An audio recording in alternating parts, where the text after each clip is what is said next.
kehidupan kita sehari, termasuk orang yang menzalimi dirinya itu adalah orang yang menyimpan penyakit hati di dalam dirinya. Mana penyakit hati seperti dengki. Makanya itu tibil kulub. Apa fungsinya itu tibil kulub? Apa obat hati? Ya. Jadi kalau ada orang cantik yang membuat kita tidak senang terhadapnya, itu dibaca. Ya. Kata mangoto, maka lain pakai itu. Mangoto. Dia dibaca. Sekarang itu. Ya. Jadi tibil apanya? Tip dokter kulub hati, obat hati. Makanya kita di Muslimat tren ini barang, dan itu salah satu bentuk bahwa kita itu adalah senantiasa santun dalam berbahasa. Kenapa? Karena kita tidak memiliki sifat-sifat yang namanya penyakit hati. Ada contoh di zamannya Khalifah Harun ar-Rasyid. Ya. Ada orang alim yang sangat akrab dengan raja. Orang alim yang sangat akrab dengan raja. Setiap hari alim ini masuk di raja, Pak.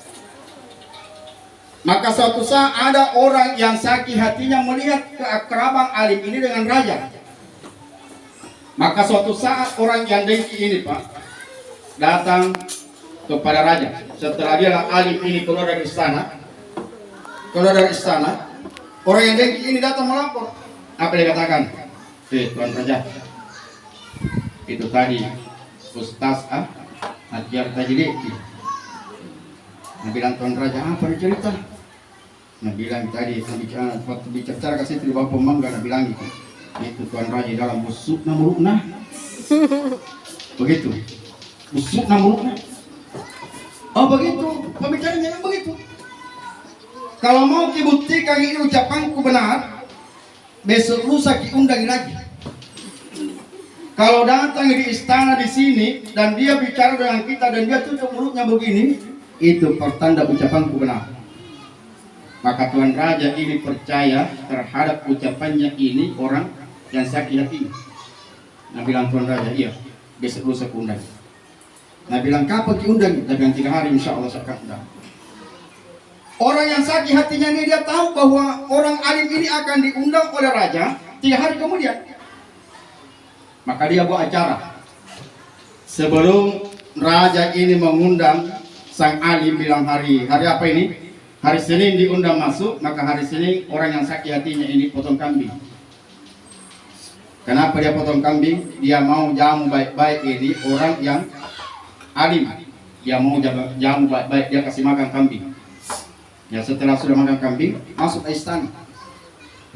Ya, kenapa kambing digerekkan ini? Karena kambing itu kan punya bau menyengat. Bunda Di, baunya menyengat. Maka setelah dikasih makan kambing, masuklah ini orang alim di Tuan Raja. Maklumlah karena dia orang alim. Waktunya dia bicara dengan Tuan Raja, betul dia bicara, dia tutup-tutup begini mulutnya. Kenapa? Karena dikhawatirkan bau kambing ini sampai ke raja. Dikhawatirkan di bau kambing sampai di Tuan Raja. Maka Tuan Raja mangguk. Dia kata, benar ini. Nah, lihat makto kayak begini. Nah, akhirnya apa? Dia tulis surat. Tuan Raja ini tulis surat. Apa isinya itu surat? Dia katakan, tolong penggal lehernya orang yang membawa surat ini. Maka setelah itu surat begitu dikasih ini alim. Ini antar surat kepada argojo saya di sana. Ada saya punya argojo di depan itu tukang pukul kasih ini. Apa isinya tadi? Tolong penggal lehernya orang yang membawa ini surat. Pasti kalau dari istana mau menuju ke tempat pemenggalan leher itu ke argojo, orang yang sakit hatinya itu dasar lagi begitu. Nah dia itu bawa amplop besar, langsung dia katakan, apa dikasih sama Tuan Raja? Nah bilang tuh orang alim, udah ketahui apa isinya, mungkin THR nak kasih kak. Besar ini, banyak sekali kak THR dikasih kak ini. Maka orang yang sakit hatinya tidak apa lagi dia katakan, saya itu berhak ambil nih. Kenapa? Gara-gara saya kamu ditahu oleh orang raja. Gara-gara saya. Nabi Antoni orang alim, ambil nih Pak, kalau kau Padahal apa? akhirnya apa? Inilah orang yang sakit hatinya mengantar ke Algojo. Sampai Algojo dibuka ini surat. Isinya surat. Tolong penggal lehernya orang yang bawa surat ini. Saya disuruh penggal lehernya. Langsung dia kata, bukan saya itu, bukan saya. Tidak, pokoknya saya cuma mau melaksanakan perintahnya Raja. Penggal lehermu, harus ku penggal lehermu. Akhirnya apa? Orang inilah yang dipenggal lehernya. Ya, salam ya dari orang alim. Siapa suruh kok? Ini tadi, maka bukan cuma di akhirnya dia dapatkan di dunia dia sudah dapat. Di dunia dia sudah dapat. Jadi inilah orang yang bagi orang yang senantiasa menzalimi dirinya sendiri, bahwa dia menyimpan sifat hati atau penyakit hati dalam dirinya, akhirnya bukan mencelakakan orang lain, tapi mencelakakan dirinya sendiri. Allahumma salli ala sayyidina Muhammadin tibbil qulubi wa dawaiha wa afiyati abadani wa sifaiha wa nuril absari wa niyaiha wa ala alihi wa sahbihi wa sallim. Bunda, oh Bunda, biasa kiri tetangga menjengkelkan? Biasa. Apa obatnya? Apa obatnya? Salawat? Tibir kulo? Tibir kulo. Kata tetangga sama kesip bajuna. Apa obatnya Bunda? Salawat tibir kulo. Jadi kutan rain itu perlalu karena mama kesip kak. Masalah tibir kulo. Oh, kamu liatin nanai cak. Tibir kulo. Jadi ternyata ya obat penyakit hati. Kayak tadi jelas ya bahwa orang yang punya penyakit hati bukan cuma di dunia, bukan mampu mencelakakan orang lain, tapi mencelakakan dirinya sendiri. Amalannya juga tidak diterima, di samping dia mencelakakan dirinya sendiri. Makanya Nabi mengatakan apa Nabi? Ala inna fil jasadi lamudghah. Ingat, pada diri kalian ada segumpal daging. Ya, ada segumpal daging. Fa'in saluhat, apabila daging itu bagus, maka semua perangkat-perangkatnya akan bagus. Ucapannya akan bagus, ya, perlihatannya akan bagus, tingkah lakunya akan bagus, angka kakinya akan bagus, dan itulah kita orang muslimat NU. Artinya muslimatkan orang yang senantiasa menyerahkan diri kepada Allah. Tidak ada yang bisa kita banggakan. Kenapa? Menyerahkan muslimah, orang yang senantiasa berserah diri kepada Allah, bahwa apa yang kita miliki itu dengan izin Allah Subhanahu wa taala. Kemudian yang kedua, yang akan disegerakan azabnya di dunia ini adalah akul liwalidayhi, orang yang durhaka kepada orang tuanya. Orang yang durhaka terhadap orang tuanya. Ya. Yakin dan percaya semua yang ada di ruangan ini ada semua orang tuanya. Tapi tidak semua yang ada di ruangan ini ada anaknya. Tapi ada semua orang tuanya. Betul Bunda? Pasti. Betul? Betul. Bunda? Betul? Betul. Betul? Betul. Nah, jadi salah satu bentuk terima kasih kepada kedua orang tua, jangan pernah lupa untuk senantiasa mengirimkan doa-doa kepadanya. Baik itu lantunan ayat suci Al-Quran ataupun kita bersedekah, maka itu kita muslimat NU meyakini dan mempercayai bahwa itu pahalanya akan sampai kepada orang yang kita niatkan pahalanya. Kalaupun ada orang yang berseberangan dengan kita, katakan, tidak sampai itu pahalanya, tidak ada itu sedekah buat mereka, atau tidak ada itu bacaan Al-Fatihah. Kita kasih tahu nih, bilang mati maka aku bacakan Al-Fatihah. Kalau tidak sampai pulang mau kasih tahu, Kak, baru kita percaya. Ya. Itu merupakan ya. Jadi kalau ada memang berseberangan, ya tidak masalah. Silakan saja. Silakan saja. Ya. Saya kira Mbak, bunda-bunda semua paham dan mengetahui itu apa namanya kisahnya Alqamah. Bunda di? Bunda. Oh Bunda. Dipahami semua toh? Alqamah, sahabat Nabi yang aktif berjamaah bersama Nabi. Semua kegiatan ibadah sangat luar biasa ibadahnya. Bayangkan sesama dengan Nabi. Ya, dia senantiasa ikut berjamaah bersama dengan Nabi. Ya, tapi kenapa di saat dia dalam keadaan sakarat tidak mampu mengucapkan kalimat tauhid, asyhadu an la ilaha illallah wa asyhadu anna Muhammadar Rasulullah.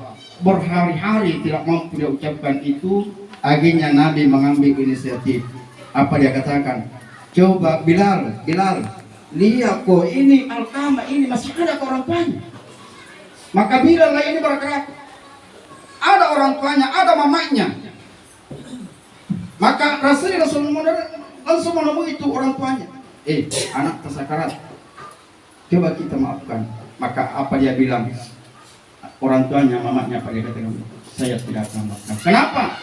Dia lebih mendahulukan istrinya kebanding daripada saya. Ya. Maka di saat mendengarkan itu, maka Nabi langsung memerintahkan Bilal, kumpul ke kayu bakar, kasih banyak-banyak. Maka bundanya Alqamah bertanya, untuk apa itu Rasul? Dia katakan, saya akan bakar itu Alqamah. Daripada dia tersiksa, tidak mampu mengucapkan kalimat tauhid, maka bundanya Alqamah langsung mengatakan, saya tidak rela anakku dibakar. Olehnya itu, saya akan maafkan terhadap dosanya itu. Barulah dia dimaafkan, dan di saat dia sudah mengucapkan saya maafkan, maka barulah mampu mengucapkan kalimat tauhid. Coba kita bayangkan bukan, bahwa ternyata itu dosa yang memang bukan cuma di akhirat, dipercepat di dunia ini, nanti di akhirat lebih-lebih. Ya. Kembali kita bersalawat. Allahumma salli ala sayyidina Muhammadin hibbil qulubi wa dawaiha wa afiyatil abadani wa sifaiha wa nuril absari wa diyaiha wa ala alihi wa sahbihi wa sallim. Enaknya aku dengar itu bunda-bunda kalau dia selawat begini. Ini Nabi bilang tadi, bunda muslimat semangat sangat luar biasa. Ya, boleh saja kita tua, tapi semangat 45 harus senantiasa kita munculkan. Nah, jadi dua nih. Yang ketiga, yang akan didahulukan atau akan dipercepat dia punya asapnya akhirat di dunia ini adalah Qat'ur-rahimi, orang yang memutuskan tali silaturahmi. Orang yang memutuskan tali silaturahmi. Bunda?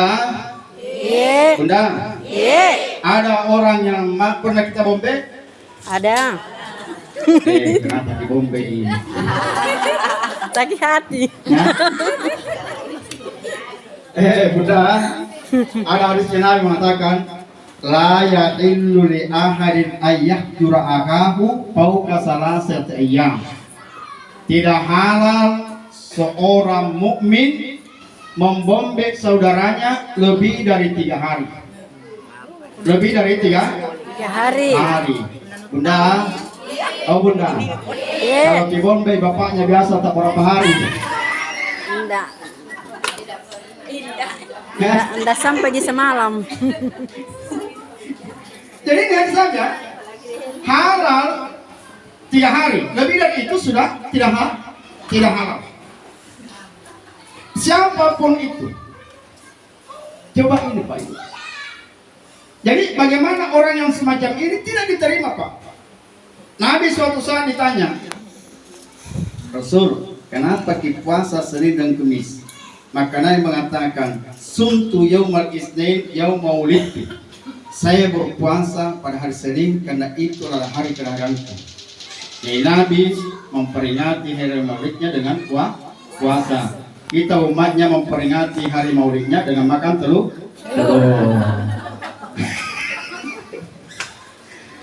Nah, kemudian Nabi mengatakan, wa yaumal khamis, dan saya puasa di hari Kamis, yauma yurqaul amali, karena hari Kamis itu adalah hari dilapornya amalan mingguan setiap hamba.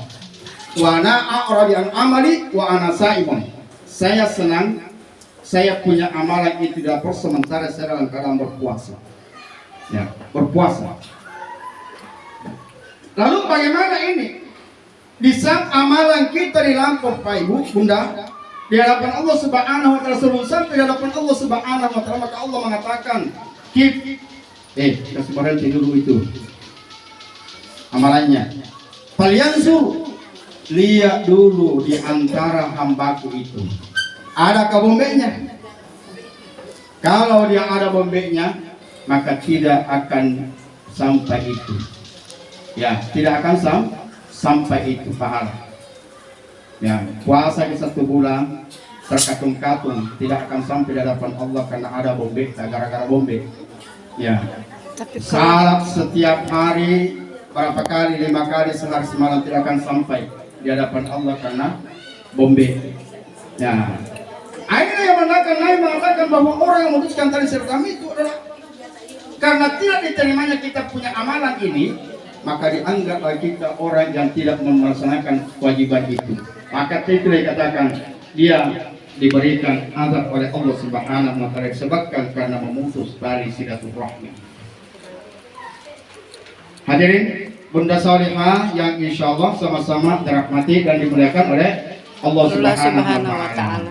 Makanya obatnya itu adalah bersalawat terus. Orang Arab kalau dia marah salawat terus. Ya, orang Arab itu kalau dia marah mereka bersalawat terus. Maka salah satu untuk membangun silaturahmi itu bersalawat kepada Nabi Muhammad sallallahu alaihi wasallam.